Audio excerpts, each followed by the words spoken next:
Good morning, dear learners. Welcome to the contact-based sessions for economics, the subject code ACS/ECO11.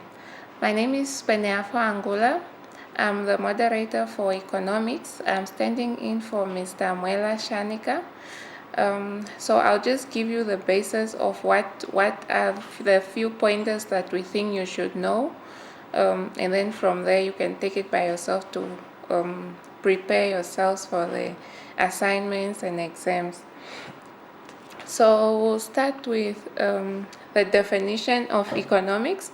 There are so many definitions of economics as there are economists trying to define the subject. However, there is a commonly one which is by Joseph Stiglitz, which is in your economics study guide on page 4. It defines economics as the study of how individuals, firms, government, and other organizations within our society make choices and how the choices determine how the resources of the society are used. But a commonly explanation for economics is also described as the study of scarcity on the basis of how best we use the resources. Normally it's limited resources in the economy to satisfy our needs. Resource utilization and conflict of interest. Whenever resources are distributed, there is always conflict of interest. So because decisions are taken by individuals, firms, and governments have an effect on third parties, conflict of interest arises over how resources should be used. Resources are limited and decisions must be made on how best to use them. Some stakeholders will receive a positive benefit from the use of resources, but others might suffer a negative externality such as pollution or being left out in one way or another. In a mixed economy, the government often intervenes in order to try and regulate the use of resources. Within each economy, there is a different economic system, and you as a student need to know and understand how it works. Another question that is mainly used when resources are being distributed or utilized, people or state or the ones who are in charge of the distribution ask themselves these 4 questions. They ask on what resources are needed, how they are going to be distributed, for whom those resources are needed, and where those resources are needed.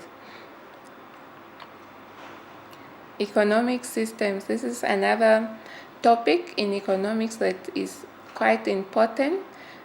We would normally define an economic system as a mechanism by which economic activity is regulated and controlled by the government.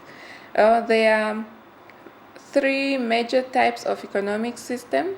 We have a free market system, free market economic system.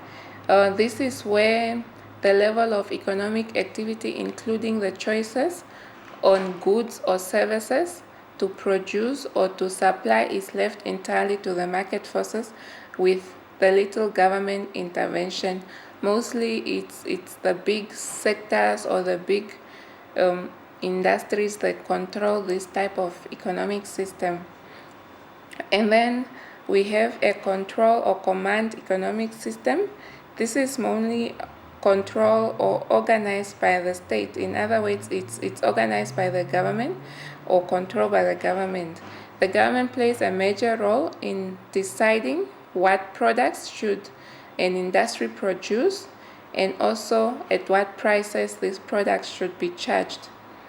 The third one is a mixed economy. This comprises both elements from a free market with a bit of government intervention. Generally speaking, most economic systems are mixed. Government allows companies to decide what they want to produce, but along which the government intervenes to decide what prices should be charged and at what quantities they should be produced. The mixed economy is what most of the countries in the world use. So when it comes to this type of system, please make sure that you also study on the advantages and disadvantages of each type of economic system. And the next topic is government and economic performance. The government plays a major role in determining the level of economic performance. This is done to avoid economic decline or even to control the level of economic growth. There is a time when there is excessive growth. This is where an economy grows more than it can sustain itself. Faced with excessive growth, the government will intervene to reduce the level of economic activities by increasing taxes, increasing interest rates, and this also works in a good way of allowing the money, let's say, within the country not to lose its value and the countries to be at a competitive rate amongst its fellow countries in the world.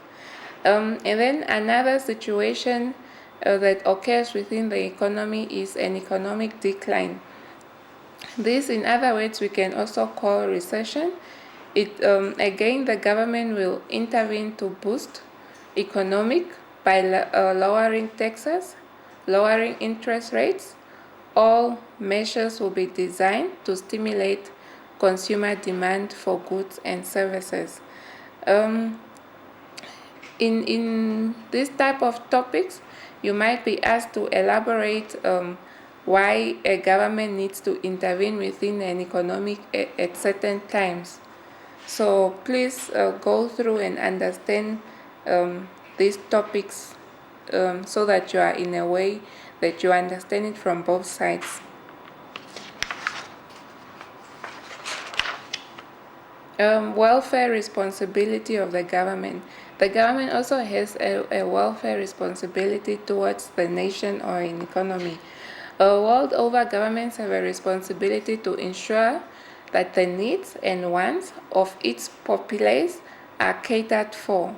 The overriding role of government in this regard will be as follows: to ensure people's standard of living are improved, ensure poverty is eradicated through food banks that we have as well here in Namibia, provide economic employment or employment opportunities for the youth, provide adequate infrastructure.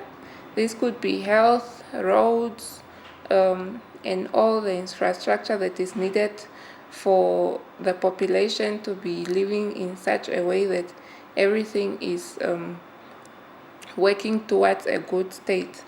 The last one is to provide an enabling economic environment. So in this case, you could be asked to maybe provide real life examples on how you think your government is playing its role or fulfilling its role on the welfare of their responsibility. We could also ask you maybe what is the aim of the government when it comes to welfare. So please read on that as well. Economic growth and the environment. Economic growth affects the environment in so many ways. Modern economy has been cited as the major contributor to a myriad of environmental disasters such as earthquakes, poor rainfall patterns, and excessive droughts. Consequently, there has been a growth in environmental activism, with environmental pressure groups advocating for sustainable economic growth. This is mainly done by some of the NGOs that we have within our UN society. Sustainable economic growth requires the industry to avoid or reduce the damage to the environment in their pursuit for their economic gain. Concepts such as sustainability reporting and the Global Reporting Initiative, GRI, the triple bottom reporting have assumed greater significance. A sustainability report is sort of a report that provides economic, social, and developmental activities within an economy. So this is where the state or the government gets all the information on how the economy is affected in those three areas that I've mentioned. Government and taxation. Government has a responsibility to levy taxes on individuals and corporates, to collect tax revenues and to properly allocate or spend tax income, to improve public infrastructure such as roads, street lighting, to provide public services such as health, education, policing, and the national defense force within a country. We should also maybe perhaps define taxes when it comes to government and taxation. Taxes is defined as a process whereby charges are imposed on individuals or services by the legislative body of the state. These taxes are a major source of revenue for the government to achieve the above. Tax can be divided into direct taxes such as pay-as-you-earn, which is pay, mostly levied on your salary for the people who earn salaries and wages. It's levied upon employed people. We also have corporate tax, which is imposed on company profits. Indirect taxes include a general sales tax, value-added tax, which is tax levied along the production chain. Value-added tax is mostly levied on goods and services that we buy on a daily basis. So when you go to a shop and you look at your receipt, you will notice that on the bottom they charge you VAT. That is an example of how they will charge you that in a real life example. Labor, economics, and unemployment is also a topic on its own in economics. Unemployment refers to a situation where the country's employment creation capacity is unable to provide job opportunities to all people who are currently looking for jobs.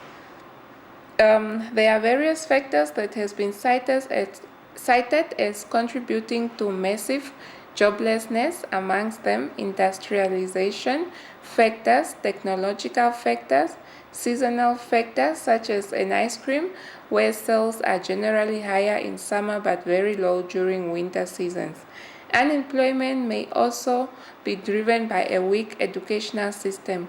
Systems at times give emphasis to skills that are not required by industry and give less priority to skills already in an excessive supply. When it comes to unemployment, please understand as well what is a labor economics, what does it entail, what is included in that topic as well.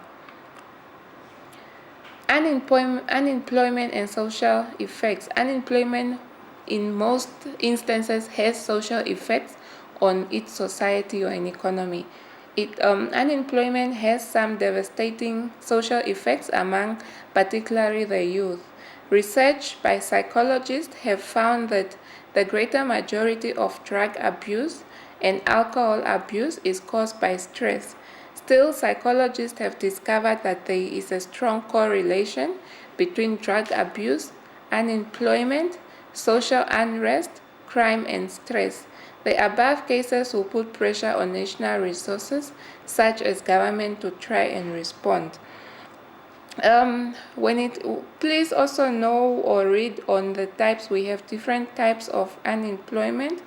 Namely, we have temporary unemployment, we have seasonal unemployment, we have technological unemployment, we have cyclonic unemployment, we have friction unemployment, and structural unemployment. It will also be of benefit to you to know how to calculate the rate of unemployment if you are asked to do so. Next, we'll talk about the banking sector within economics. In like any other country, banks play a major role in an economic development. Banks collect money from those with excess money, who we call savers, and give or lend it to those with shortage of money. So in a way, it's sort of like a circle going on within an economy, where money comes in and money goes out through the different individuals that need it in either sources of being borrowers or savers. This function of banks is called the intermediary role of banks. Or you should also know the role of banking within an economic sector. We have different types of banks in Namibia.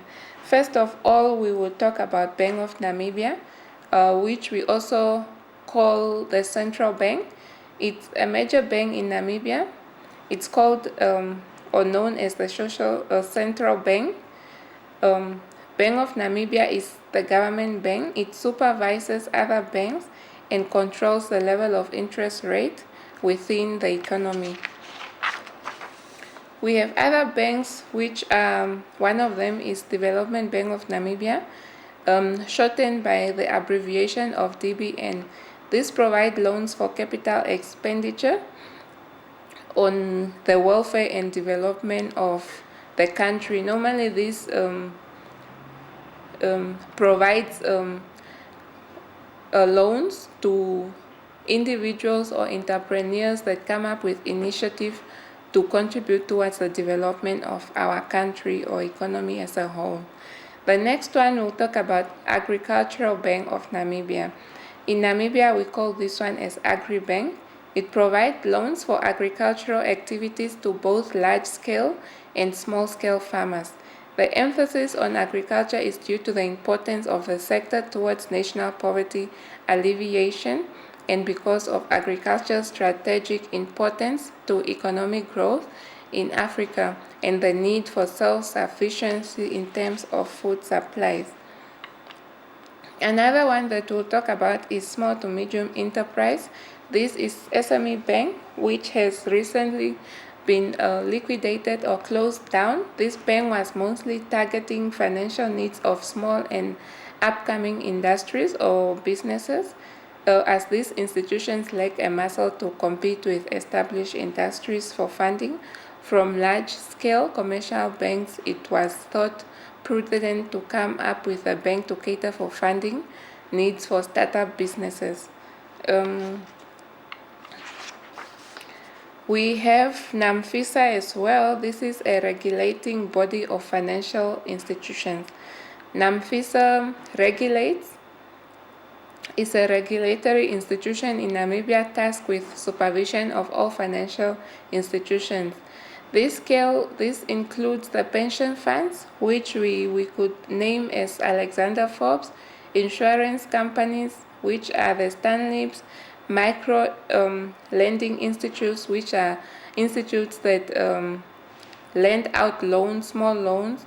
It set minimum requirements and standards to be complied with by financial institutions.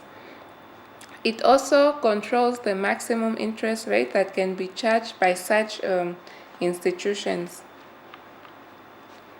The roles and features of advertising. Definition of advertising is the paid, public, non-personal announcement of a persuasive message by an identified sponsor, the non-personal presentation or promotion by a firm of its existing and potential customers. The features of a good advertising campaign are: it should convey the intended message, it should influence the audience, it should be of interest to the audience, it need to be clearly displayed by the product that is being advertised. When we talk of economics, we would also have to talk about the structures of the markets within the different economy. An important factor that influences the way in which producers behave in the market structure in which they find themselves. A producer in a strong competitive environment will behave differently from a producer that operates in a less competitive environment. The factors that differentiate the different types of markets are the number of firms, the barriers to entry, the choice, the knowledge, and the information that is at the disposal of each firm within or each institution within that economy. We'll talk about the characteristics of a perfectly competitive market. Mainly, it comprises of buyers and sellers. For a perfectly competitive market to exist, there must be many buyers and sellers of a specific product. Homogeneous product is another condition for a perfectly competitive market, as that is the product that should be homogeneous or identical. Please also know or read about what is a homogeneous product. We have perfect information. Perfect information implies that all market participants have or complete the correct information about market conditions.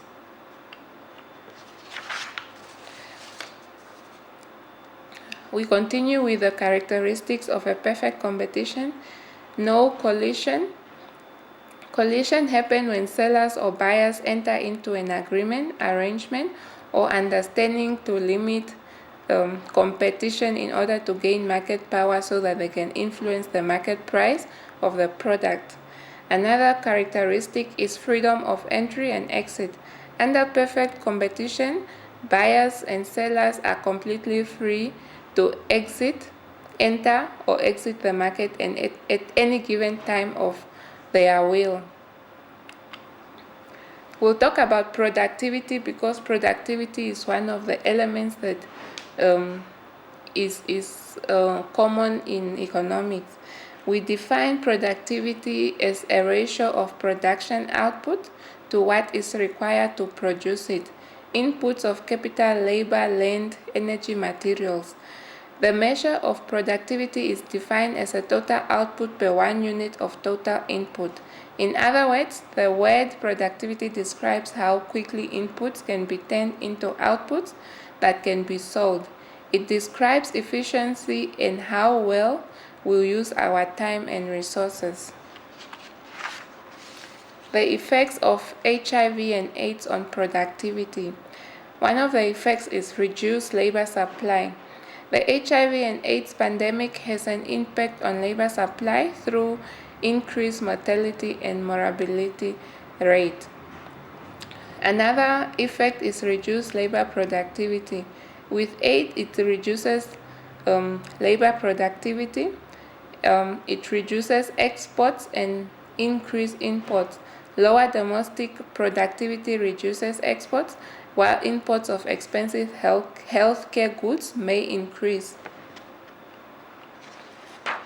This is the end of the economics presentation. So now I'll just give you little notes or ideas on how to go about completing everything or being a good learner. Please go through all your materials that you are supplied by IOL. Go through your study guide. At the beginning of each chapter, please look at the outlines on what you need to know by the end of that topic. Go through all your assignments. Go through any other extra materials that has been indicated to be of good use to you. If you can interact with students that has done it or has done this subject before or are doing it at other institutions, so you match your knowledge and just incorporate and make yourselves understand of what needs to be done. Mr. Shanika has indicated his email where best he can be reached for queries.